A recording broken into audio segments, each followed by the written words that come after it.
sagalee qeerrooti. Sagaleen qeerroo torbaanitti guyyaa 3 diddaa uummata Oromoo fi saboota cunqurfamoo empire biyyattiin mara akkasumas shira mootummaa abbaa irree wayyaanee kan gabaasu. Kun sagalee qeerrooti.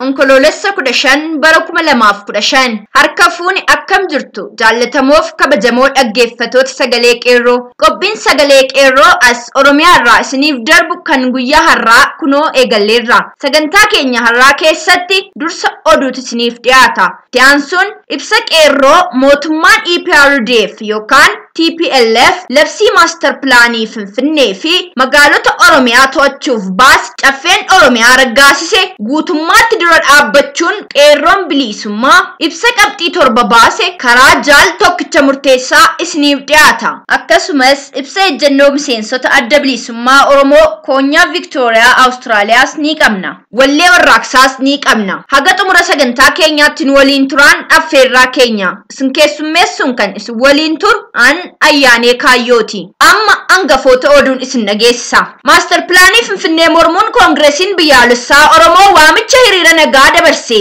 Maqaa qabsoo fufaa jedhuun of waamu an hoogganaa qeerrooti jechuun sabboontota Oromoo irraa maallaqa saamaa akka jiru saaxilame fi oduulee biroos ni qabna. Babal'ooma oduuf jaal Ariiroo Jorgoo. Koongiresiin biyyaalessa Oromoo OFC master plaanii wayyaanee lafa Oromoo naannoo Finfinnee dhaaluudhaaf ba'e mormuudhaan hiriira nagaa guddaa ta'e waame. Koongiresiin biyyaalessa Oromoo OFC kan hayyoota Oromoo kanneen akka Dr. Mararaa Guddinaa fi Baqqalaa Garbaan hoogganamu hiriira kana kan waame guyyaa sanbata guddaa nu dura jiru kana jechuun dilbata gaafa onkololessa 18 bara 2015tti ta'uunis beekameera. Hiriirri kun ganamarraa waajjira OFC kan kiiloo jaatti argamurraa kan eegalu akka ta'es hubatameera. Filmaata biyyaalessaa kan baatilee muraasa dura gaggeeffame irratti koongiresiin biyyaalessaa wayyaanee caalee Oromiyaa mara irraa deeggarsa argatee kan ture ta'ullee wayyaaneen taajjabdoota isaanii ariitee sagalee uummataa ofumaaf saamtee lakkaawwattee dhibbarraa dhibbatti anatu mo'ate jettee labsuun ishee hin dagatamu. Oromoon marti garaagarummaa ilaalcha siyaasaa fi amantaa fi naannoo otoo hin qabaatin barattoonni, qonnaan bultoonni, hojjettoonni, dafqaan bultoonni, lammiileen Oromoo fi Oromiyaa marti kan magaalaa Finfinnee fi naannawa isheetti argamtani marti akka irraa qooda fudhachuun lafti Oromoo akka hin saamamne mormii keenya akka dhageessisnu nutis deeggarsa gama hundaanuu akka goonu gamanumaan amanna. Maqaa qabsoo fufaa jedhuun of waamuun kan socho'u biyya Keeniyaa magaalaa Naayiroobii keessatti an hoogganaa qeerrooti miseensotiin qeerroo diina baqatanii ba'anis an harkatti argamu rakkoorra buunee jirra waan ta'eef deeggarsa akka nuuf gootan jechuun sabboontota Oromoo irraa qarshii fi maateriyaala garagaraa guuraa akka jiru irra gahameera. Namni maqaa qabsoo fufaa jedhuun socho'u kun maqaan isaa sirrii Taaddalaa Fufaa yoo ta'u amma duras maqaa qabsaa beekamaa Sanyii jedhamu kan dhalataa magaalaa Naqqamtee ta'e barataa yuunivarsiitii Jimmaa otoo seera barachaa jiru sababa siyaasaa ari'atamee fudhatee waraqaa eenyummaa foorjidii hojjechiifatee Sanyii jechuun anadha sababa siyaasaatiin barumsa yuunivarsiitii irraa ari'atamee mana hidhaa keessa ture bahaan jira jechuun magaalaa Finfinnee fi magaalota Oromiyaa garagaraa keessa adeemee abbootii qabeenyaa Oromoof laalatan hedduu irraa deeggarsa gurrachaa akka ture ni beekama. Siyaasa Oromoof dhaaba siyaasaa kamiyyuu keessa seenee gumaata tokkollee raawwatee kan hin beekne ta'uun isaa ni beekama. Namni qabsoo fufaa jechuun of waamaa jiru Taaddalaa Fufaa magaalaa Finfinnee keessa wayita turetti bilbilee weellisaa sabboonaa Kadir Martuutiin qarshii hamma kana yoo akkaawuntii kiyya irratti baankii naaf galchuu baatte maqaa keensi balleessa jechuun itti dhaadachaa akka turee fi ammas maqaa balleessuuf ifaajaa akka jiru qorannaa qeerroon nama kana sirriitti baruuf godheerraa baruun danda'ameera. Kun kanaan osoo jiru ammaan tana ammoo weellisaa sabboonaa Jaafar Yusuf hooggansa koo jalatti argama na jalaa dhukkubsateera kaniin ittiin mana yaalaa geessuun dhabe jechuun kijibaan sobee jaallattoota qabsoo Oromoo fi dinqisiifattoota Jaafar Yusuf irraa maallaqa sassaabbachaa akka jirus maddeen keenya akka gaariitti irra gahaniiru. Namni kun hoogganaa qeerroo ta'uu haa turu nama miseensa qeerroollee ta'ee hin beekne ta'uu manni galmee qeerroo bilisummaa sagalee qeerroof dhaame irraa qulqulleeffachuu dandeenyee jirra. Carraa kanaan dhaggeeffattoota sagalee qeerrootiif kan dhaamu barbaannu namoonni dhuunfaa akkanumatti lafaa ka'anii dantaa mataa ofii isaaniitiifis ta'e ergama diinaa qabatanii bifa kanaan socho'an ofirraa qolachuun deeggarsa qabsoof tinnisuu barbaadan ammoo karaa jaarmiyaa qeerroo support group seeraan idil addunyaa irratti socho'uuf hundaa'e malee gama biraan akka gowwoomtanii hattootaan hin saamamne saba keenya maraaf dhaammachuu barbaanna. Oduu biraatiin miidiyaa walabaa guddaa fi jaalatamaa Oromoo OMN akkaataa diinni jaam godhee balleessuu hin dandeenyetti sadarkaa isaa guddisee gad dhaabbachuun diina Oromoo irratti injifannoo galmeesse. Haaluma kanaan Naayisaat irratti firkeensii 11,095 horizontal irratti symbol rate 27,500 irratti yaaddoo tokko malee daawwachuu akka dandeessan isin beeksifna. Wayyaaneen amma dura miidiyaa kana balleessuuf yeroo sagalii ol yaalii gootee akka turte ni yaadatama. Oduun keenya har'aa kanuma qophiilee keenya hafan waliin turtii gaarii isiniif haa ta'u.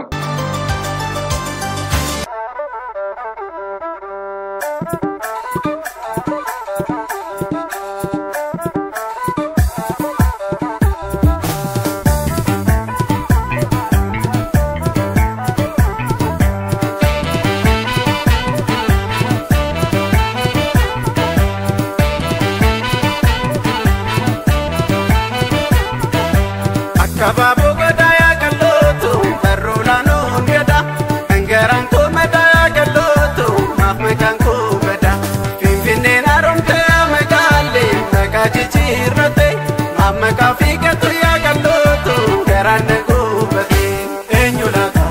kanaka kenya tokete enyulata kamirkasa maflati enyulata kanaka kenya tokete enyulata kamirkasa maflati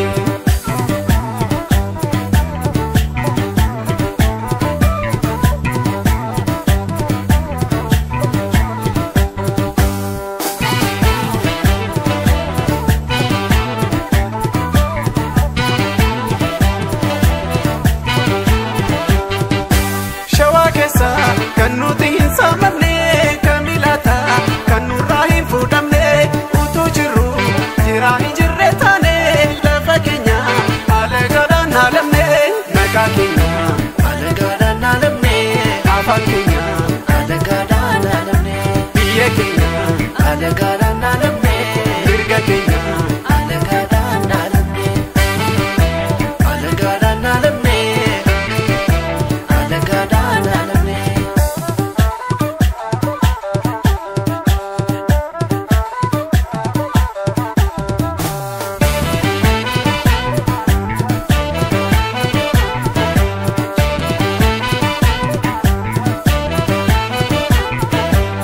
Gamsati kotu ya galoto shinchinin sibita nawalin karsabate galoto birbir seguro dima baru kurmatin pane megale badaye jarsa demna chafetu lama wale gameto chafe anani buna chachalitan dalati karina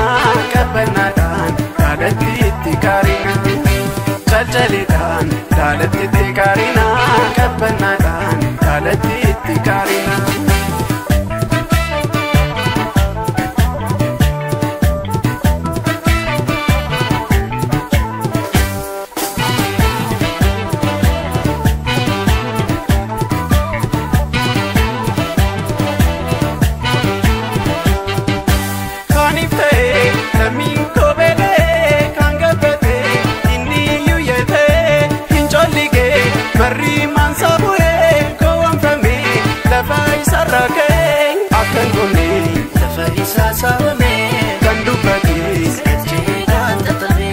Bangara si joda muame kan falmati tidak pola fame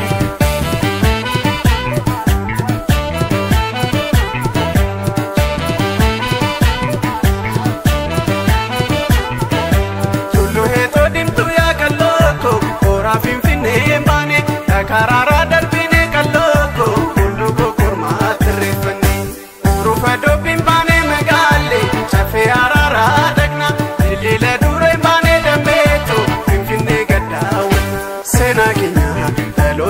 labsina shoradina hunde saati mukifna sena kenya dhalotatti labsina shoradina hunde saati mukifna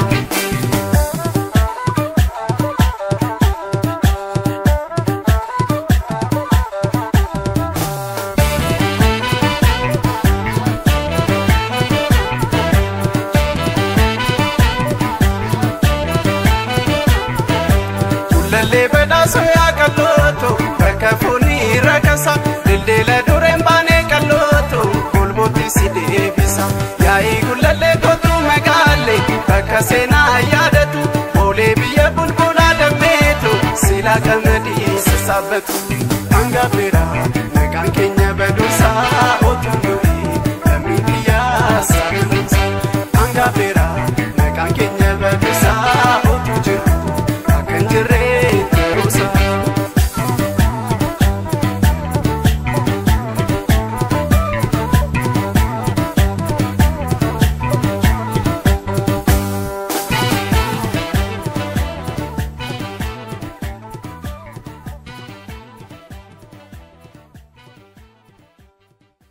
mootummaan EPRDF yookaan TPLF labsii maaster pilaanii Finfinnee fi magaalota Oromiyaa to'achuuf baasee caffeen Oromiyaa raggaasise guutummaatti dura dhaabbachuun qeerroon bilisummaa ibsa qabxii torba baase. Sochiin dargaggoota Oromoo biyyoolessaa yookaan qeerroon bilisummaa Oromoo labsii maaster pilaanii Finfinnee fi magaalota Oromiyaa to'achuuf labsame caffeen Oromiyaa raggaasise duula Oromoo qe'ee isaa irraa balleessuu fi diigumsa Oromiyaa irratti raggaasifamedha jechuun gadi jabeessee balaaleffachuun ibsa ejjennoo qabxii torba dabarsan. Duula lammiilee Oromoo dhabamsiisuu fi biyyaa balleessuutu ummata Oromoo fi Oromiyaa irratti labsame. Labsii mootummaan wayyaanee maqaa OPDO'n caffee Oromiyaa teessisuun yaa'ii onkoloolessa tokko hanga sadiitti taa'ame irratti labsii maaster pilaanii Finfinnee mirkaneessuuf taa'ame. Finfinnee dabalatee magaalotiin Oromiyaa hundi bakka harka mootummaan EPRDF yookaan TPLF'n to'atamutti raggaasifamee waan jiruuf qeerroon bilisummaa Oromoo dhimma labsii caffeen Oromiyaa dabarse kana gadi jabeessuun balaaleffachuun ibsa murtii qabsoon dura dhaabbachuu baase. Jaarmiyaan sochii dargaggoota Oromoo biyyoolessaa yookaan qeerroon dargaggoonni barattoonni Oromoo labsii kana yeroo dhageenyutti Oromiyaan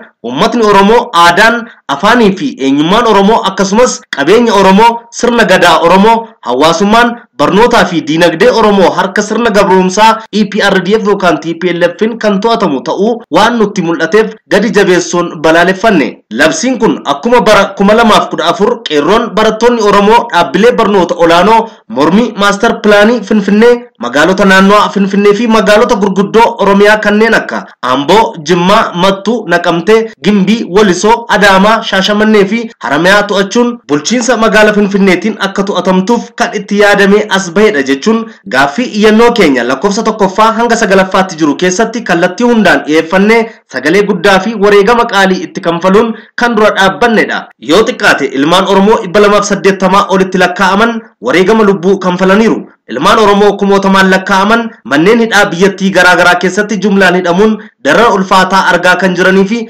barattoonni Oromoo dhibbootaan lakkaa'aman barnoota isaanii irraa ari'atamaniiru. Labsiin raggaasifame kun labsii wareegama ilmaan Oromoo irra tarkaanfatee afaan qawweetiin abdachuun Oromiyaa diiguu fi ilmaan Oromoo shororkeessuun jireenya orkachuu fi labsii seenaa keessatti yakka olaanaa ta'e baasuu fi raggaasisuun caffee Oromiyaa wayyaaneen abde itti gaafachiisuudha. Uummanni Oromoo labsii raggaasifame kana tokkummaan dura dhaabbachuun addunyaa jiru mara keessatti mormii akkaan dura dhaabbachuun barbaachisaadha. Gahee abbaa biyyummaa fi mirga tikfachuu qabnu mara kanfaluun mirga keenyaa fi mirga biyya keenyaa kabachiifachuuf ibsa armaan gadii uummata Oromoo hundaaf dabarsuuf dirqamnee jirra. Tokko, nuti qeerroon dargaggoonni Oromoo mootummaa wayyaanee maqaa maaster pilaanii jedhuun duula uummata Oromoo irratti banee jiru kan caffeen Oromiyaa raggaasise balaaleffachuun kallattii hundaan fincila diddaa garbummaa finiinsuun mirga keenya akka falmannu dhaammanna. Akkuma irreecha hora arsadee fi malkaa ateetee irratti tokkummaa isaa jabeeffatee diina rifaasisaa ture akkasumas wal arguun dhimmoota labsii duguuginsa sanyii fi diigumsa Oromiyaa irratti labsamee raggaasifame kana balaaleffachuun walleelee warraaqsaa fi sagalee dhaadannoo mormii guddaa dhageessisuun labsicha balaaleffachuun kun waadaa guddaa waadaa Oromummaa waliif seenuun labsii diinaa ni fashaleessina. Bakka hundaatti mirga Oromoo ni kabachiifna ni falminas jechuun waadaa mirga namoomaa fi Oromoo tiksuuf qabdanii haaromfattan kabajuuf qophii haa taanu jechuun qeerroon dhaamsa dabarsa. 2. caffeen mootummaa naannoo Oromiyaa onkoloolessa tokko hanga sadiitti taa'een seenaa gurraacha fokkataa jechuun maaster pilaanii Finfinnee raggaasisu irra darbee magaalota Oromiyaa hunda dabarsee gurguree jiru kun uummata Oromoo kan bakka hin buunee fi uummata Oromoof kan hin dhaabbanne ta'uu kan mul'isu yoo ta'u yakka ulfaataa Oromoo fi Oromiyaa irratti raggaasise kana hatattamaan irra deebi'uun akka haqu gadi jabeessinee gaafanna. Yoo labsii wayyaanee EPRDF yookaan TPLF kan qopheesse hin haqu ta'e caffeen Oromiyaa ofiin jedhu yakkamaa olaanaa ta'ee seeratti akka dhiyaachuu qabu uummanni Oromoo bakka jiru irratti hojjechuu qaba jenna. Sadi yakka ajjechaa fi saaminsa akkasumaan darara karaa hundaan mootummaan EPRDF yookaan TPLF uummata Oromoo irratti fudhachaa turee fi jiru akkasumas yakka fuulduratti uummata Oromoo fi saboota cunqurfamoo irratti fudhatamuuf caffeen kun itti gaafatama guddaa jala jiraachuu qeerroon hubachiisa. Afur miseensonni caffee murtii qomoo Oromoo balleessii uummata Oromoo irratti dabarse kun kan isaan jiraatan uummata Oromoo sadarkaa aanaa jiru keessa ta'uu beekuun uummatni Oromoo dargaggoonni Oromoo hojjettoonni Oromoo barattoonni Oromoo qonnaan bultoonni Oromoo ogeessonni fayyaa Oromoo poolisoonni Oromoo humni raayyaa ittisa biyyaa Oromoo taatanii fi hojii dhabdoonni Oromoo yakka miseensota caffee Oromiyaa uummata Oromoo fi Oromiyaa irratti taasisaa jiran dura akka dhaabbattan. 5 ummatni Oromoo hundi Oromiyaa diigamaa fi gurguramaa jirtu sababa Oromoo jumlaan ajjeefamaa hidhamaa fi jiru barnoota irraa ari'atamaa jiru ummata keenya qe'ee irraa buqqaa balaa beelaan haleelamaa jiru garaa maalitu nuuf ta'a. Kanaaf haal duree tokko malee yeroon gamtaan kaanee falmannu amma Oromoo harka wal qabadhu ka'i jenna. 6 Jaarmaaleen siyaasa Oromoo fi beektonni Oromoo hundi labsii uummata Oromoo fi Oromiyaa irratti labsame kana otuu arginu teenyee wal irratti ilaaluun itti gaafatama guddaa jala waan isin galchuuf Oromoon kan qabsaa'uuf uummata isaa wanjoo garbummaa keessa jiru bilisa baasuu fi Oromiyaa harka abbaa irree keessatti qawween saamamaa eegamaa turte kana walaboomsuuf yoo ta'u erga biyyi cicciramtee diigamtee maaliif akka qabsaa'amuu fi eenyuuf akka qabsaa'amu gaaffii keessa waan isin galchuuf yeroon harka wal qabannee labsii waloon Oromiyaa fi Oromoo irratti labsame raggaasifame kana waloon kaanee dura dhaabbachuun falmannu amma ta'uu hubachuun waamicha lammummaa gadi jabeessuun isiniif dabarsina. 7 Poolisoonni Oromoo korri bittinneessaa Oromiyaa milishoonni Oromiyaa fi ilmaan Oromoo raayyaa ittisa biyyaa keessatti argamtan labsii maaster pilaanii Finfinnee fi magaalaalee Oromiyaa to'achuuf labsamee raggaasifame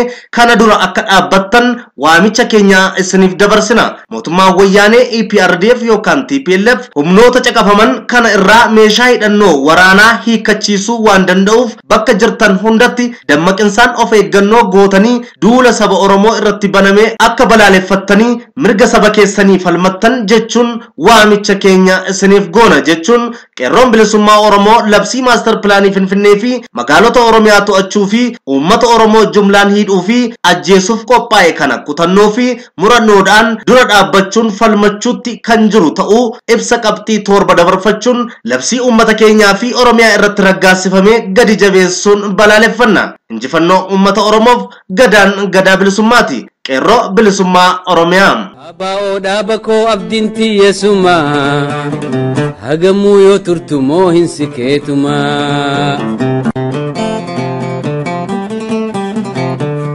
Yaa ayyoo hidhadhu mudhii jabeeffadhu yaa ayyoo hidhadhu mudhii jabeeffadhu waraana kee maddii dhaabbadhu falmadhu yaa ayyoo hidhadhu mudhii jabeeffadhu gabrummaa nu miite mataan naanneeffadhu waraana kee maddii dhaabbadhu falmadhu.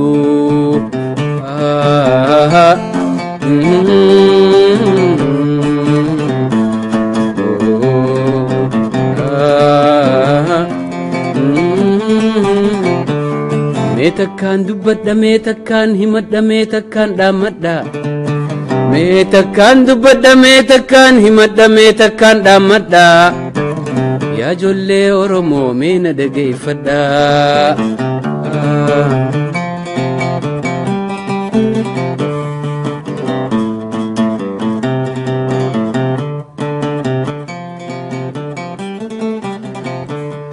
Andide gabrummaa jee bilisummaa andide gabrummaa jee bilisummaa aba'oo dhaabakoo abdiinti yeesuma hagamuu yoo turtu moo hin sikeetuma.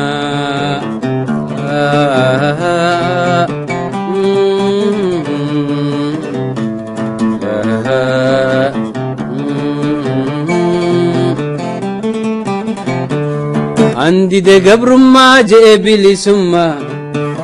عندي ده قبر ما جاء بلي سما أبا ودابكو أبدينك يا سما هجمو يو ترتمو هنسكيتما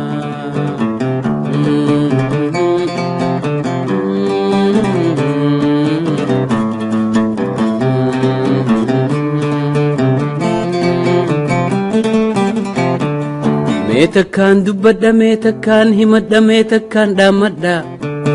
ميتكان دبدا ميتكان همدا ميتكان دامدا يا جولي أورمو من دقي فدا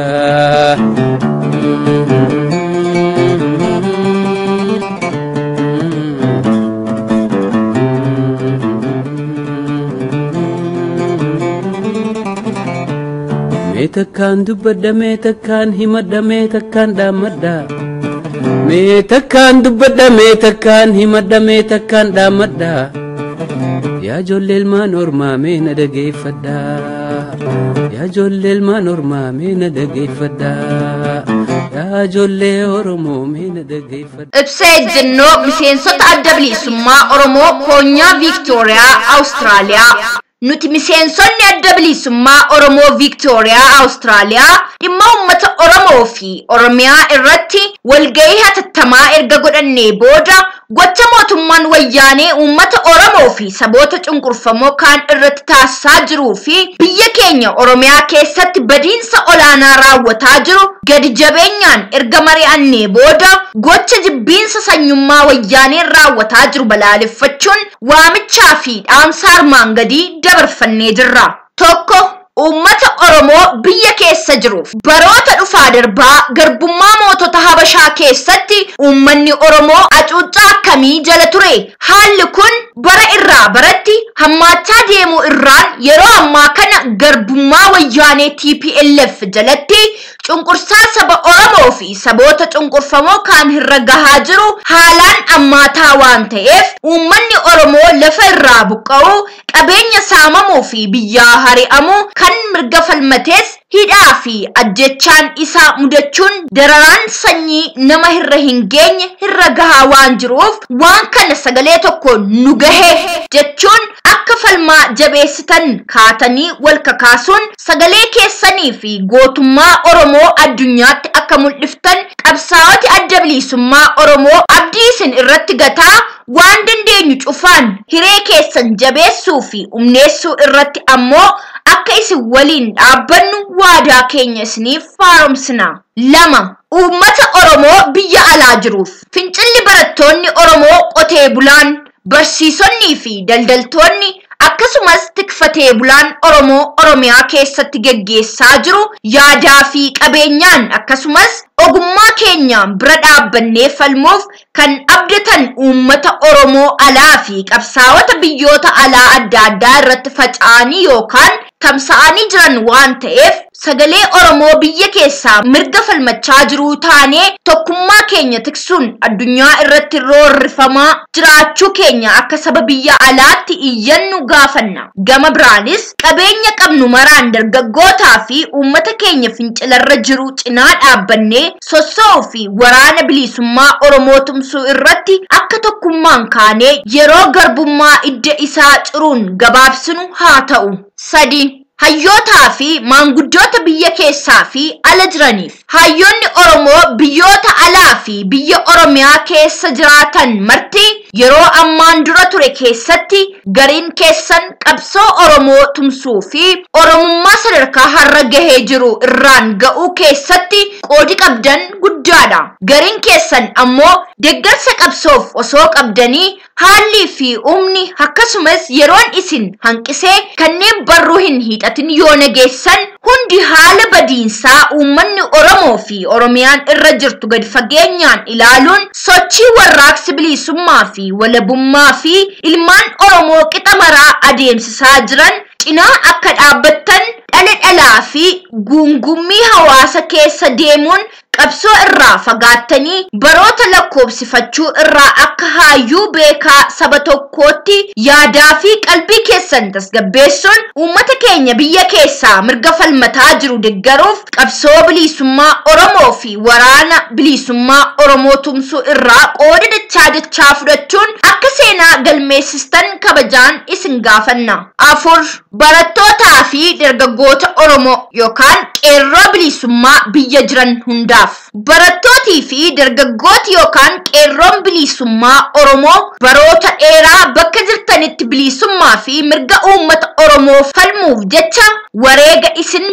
baaftan lakkaa'amee hin dhumu. Uummata Oromoo kakaasuu fi qabsoo irraa akka qooda fudhatu taasisuu akkasumas aadaa fi afaan Oromoo guddisanii sadarkaa kanaan gahuu keessatti seenaan galmee guddaan isin yaadata. Addi bilisummaa Oromoo fi waraanni bilisummaa Oromoo keessatti qooda fudhachuun sochii warraaqsa biyya keessatti taasisaa jirtanii fi naamusa warraaqsa gahaan of ijaartanii mirga saba Oromoo karaa nagaan falmaa jiraachuu keessan seenaa Oromoo keessatti bakka guddaatti kan yaadatamudha. Wareegamuun, hidhamuu fi dararamuun akkana osoo isin irra gahaa jiru sodaa tokko malee bobaa diinaa jala osoo jirtanii kaayyoo bilisummaa Oromoo bakkaan ga'uuf jecha qabsaa waan jirtaniif firii horuuf jecha nuti miseensonni adda bilisummaa Oromoo koonyaa Viiktooriyaa, Awustiraaliyaa dandeettii fi qabeenyaa qabnu maraan isin tumsuuf murtii fi ejjennoo keenya fudhannee waan ta'eef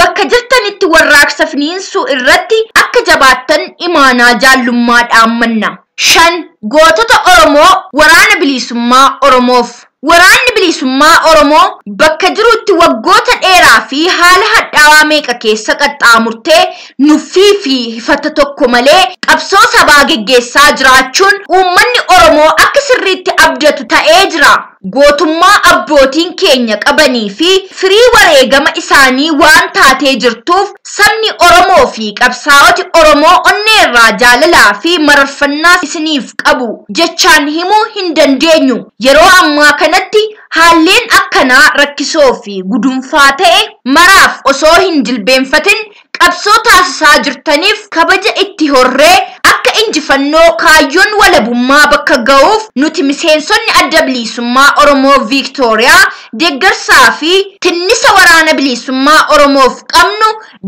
daran jabeessinee bira dhaabbachuuf murtoo keenya haaromsine. 6 baqattoota Oromoo biyyoota ollaa jiraniif. Rakkoo fi gidiraa mootummaan wayyaanee irraan ga'e irraa biyya abbaa isaanii gadhiisanii baqattummaan biyyoota ollaa Oromiyaa fi addunyaa keessatti faca'uun rakkachaa jiran baqattoota Oromoo bakka jiranitti tokkummaa keessan tikfachuun lukeelee diinaa ofirraa tiksaa tokkummaa qabsaa'ummaa fi Oromummaa qabaattanii sochii warraaqsaa dargaggoonni Oromoo biyya keessa deemsisaa jiraniif waraanni bilisummaa Oromoo dirree lolaa irraa falmaa godhu cinaa akka dhaabbattan waamicha keenya goona. Oromoon gosaa fi amantiin osoo hin jedhini tokkummaan mirga falmachuu irratti seenaa gaarii fi miidhagaa kaawwatee ija biyya lafaa biratti galmee beekamaa qaba. Wanni kun akka ergamtoota diinaan boorawee tokkummaa hin diigneef jecha jabeessitanii ofirraa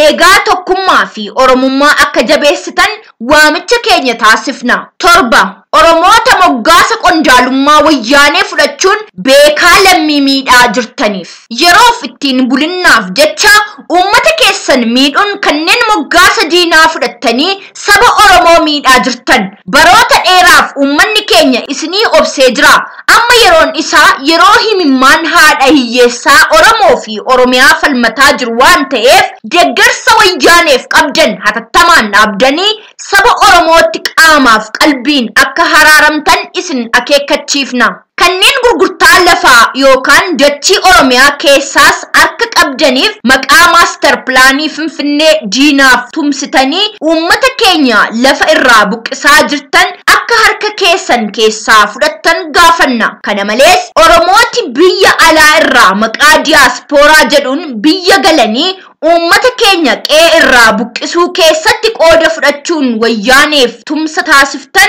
uummata Oromoo miidhaa jirtan yookaan yakka guddaa dalaguu keessatti waan harka galfataa jirtaniif daddaffiin akka irraa of qusattan jenna. 8 Miseensota adda bilisummaa Oromoo hundaaf jaallan miseensotiin adda bilisummaa Oromoo biyyoota adda addaa fi biyya keessa jiraattan akeeka qabsoo bilisummaa Oromoo bakkaan ga'uuf jecha wareega guddaa baasaa akka jirtan galmeen seenaa ni beeka. Kaayyoo walabummaa Oromoo galiin ga'uuf jecha biyyoota jirtan maraa keessatti qooda qabsoof kennaa jirtaniif uummata ijaaraa jirtan guddaadha. Haalli hadhaawaa keessaa alaan adda bilisummaa Oromoo irratti duuluu mara dura dhaabbattanii duree qabsoo Oromoo kan ta'e jaarmiyaa jaallatamaa fi kabajamaa ta'e adda bilisummaa Oromoo gootummaan tiksitanii jirtu. Wareega jaallan qabsoo irratti kitima ta'anii tolatti osoo hin gatin adda bilisummaa Oromoo tikfachuuf fi kunuunfachuun hoogganummaa kennitanii hanga har'aatti qabsoo dhalootaa qaqqabsiisuun firii itti horaa jiran guddaadha. Kanaaf jecha amma illee kaayyoon adda bilisummaa Oromoo bakkaan geenye ba'aa qabsoo bilisummaa furuuf dirqama nurra jiru bakka jirrutti dachaan bahuuf qophee ta'uu akka qabnu imaanaa jaallummaa isinitti dhaammanna. Uummata keenya biyya keessaa roorroo jibbee diddaa geggeessaa jiruu fi dargaggoota Oromoo duree adda bilisummaa Oromoon sochii taasisaa jiran akkasumas waraana bilisummaa Oromoo dirree irraa beelaaf eebuun diina waliin falma geggeessaa jiru cina dhaabbachuun jabeeffachuun qooda qabsaa'otii biyyoota alaa fi keessa jiru keessatti hawaasa keenya ijaaruun akka isaan qabsoo irratti qooda fudhatan taasisuun dirqama qabsaa'otii kanaaf hawaasa keenya jabinaan ijaaruu fi sochii warraaqsaa taasifnu ifaata tokko malee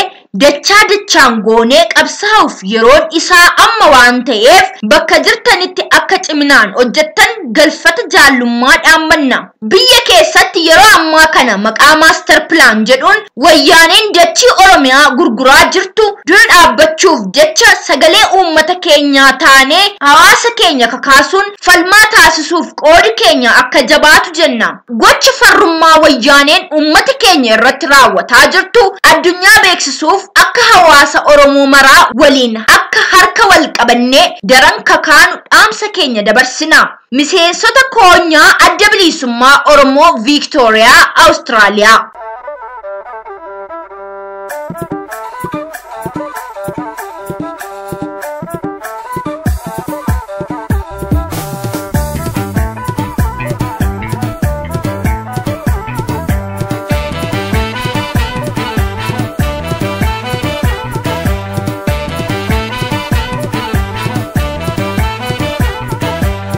Kababu gadaya kalotu barulano ngeda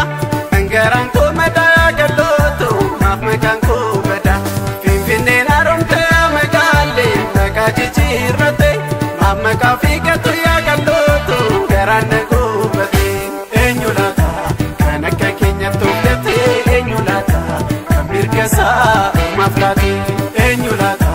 kanaka kenya tokete enyulata kamirkasa maflati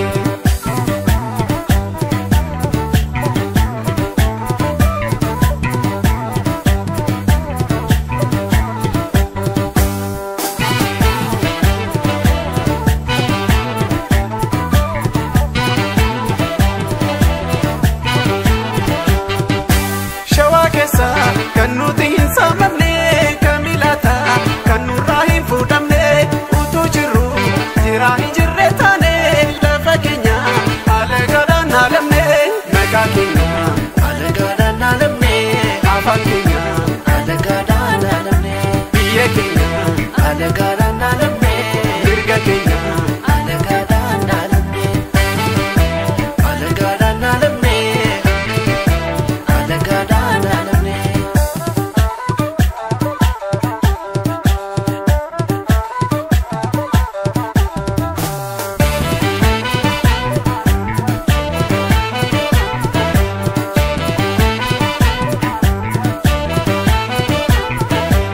Gamsati kotu ya kaloto shinshinin sivita na walin karsabate kaloto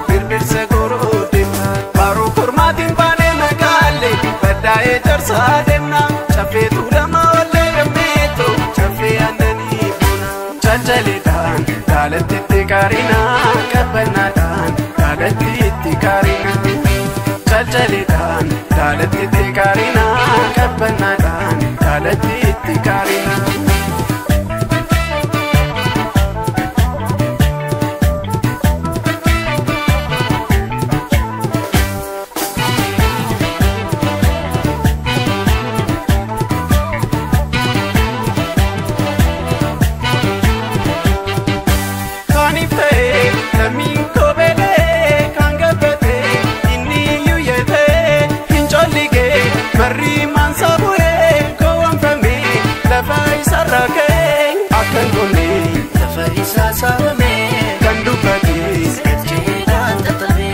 Bangara si joda muame kan falmati sidan kola fame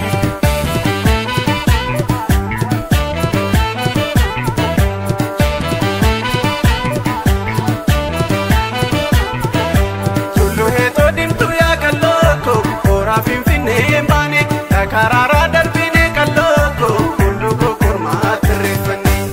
rufa do bimbane magale chafe arara dagna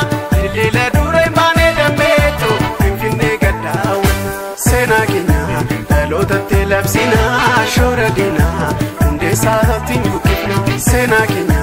dalota telapsina shoradina unde saati mukina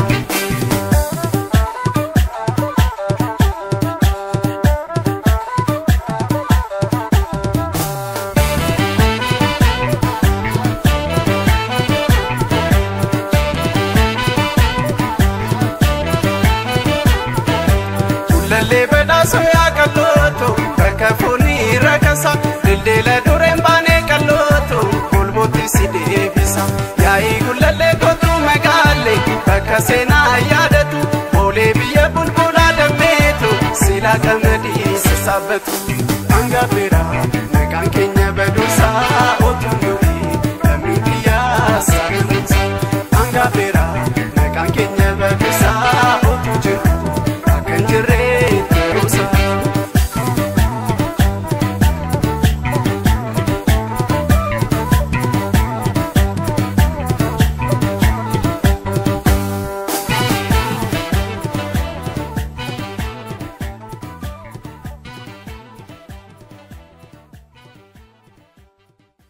Egaan kabajamtoota dhaggeeffatoota keenya qophii keenyaarraa kanumaan raawwanne waan nu dhaggeeffattaniif galanni keenya guddaadha. Qophii wal fakkaatuun yeroo itti aanu aga wal arginutti nagaan nuuf tura. Injifannoo uummata Oromoof gadaan gadaa bilisummaati.